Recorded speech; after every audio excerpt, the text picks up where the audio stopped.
Welcome to the Millennial Rant, a podcast about whatever's bothering me today.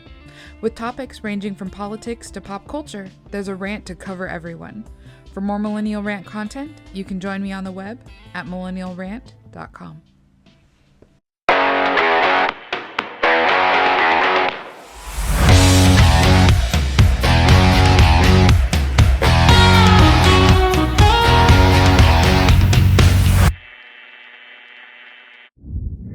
Before anything else, I need to tell you when I am in time.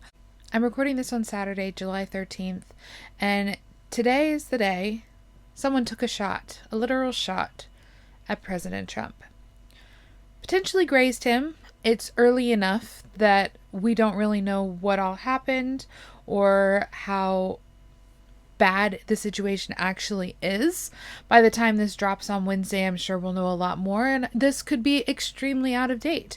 But I wanted to discuss it now because it is raw, and it just happened, and my brother and I were on our way to the airport when he called her to ask a question, and she was literally sobbing over the phone because it had just happened.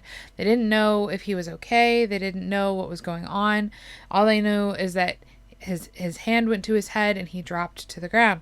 So since then, it's been fairly well established that he's okay. He seems to have been grazed. He walked off the stage on his own. He raised his fist saying, never give up, never surrender. And he was speaking, he was articulate, he seems to be okay. Adrenaline does a lot to help the body not realize that it's in crisis, even if it is. So again, who knows? We've yet to hear anything officially as of right now. That being said, someone took a shot at President Trump. A literal shot at President Trump. And whoever that person was, they missed. So you missed your shot to get rid of him.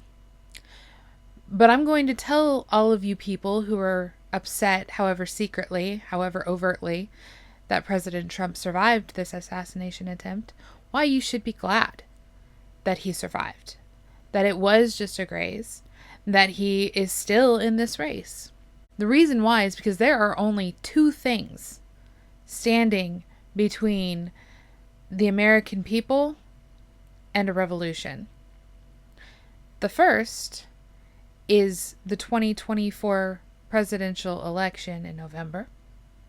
And the second is Donald Trump.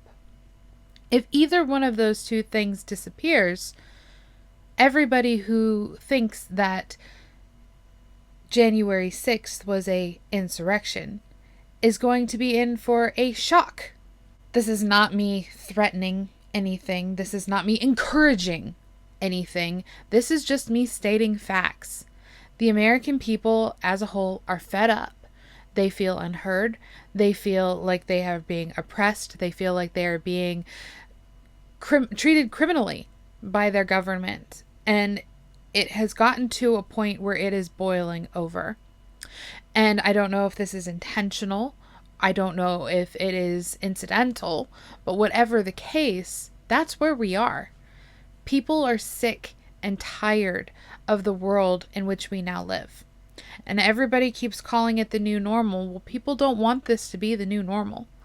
There are enough people on the side of revolution that you should be scared. Because if something sparks, that tender's going to go up, and it's going to go up so fast. You won't even realize it's happening.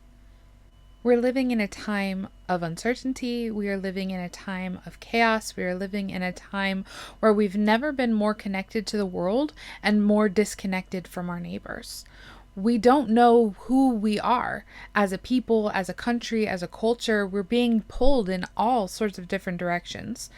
And all that really unites anyone in America anymore is either loving Trump or hating him. And, you've got some people who are in between, but ultimately, if it comes down to sides, right now, those are the two. You got your Republicans who hate Trump. You got your Democrats who hate Trump. You got your liberals who hate Trump. You've got your libertarians who love Trump. You've got your everything in between. And it's all coming to a head. So be grateful that Donald Trump is still alive. Because if he wasn't, I can almost guarantee that you wouldn't be watching this video today. And it's not because I would have done a different one. It's because the world would have already been burned to the ground.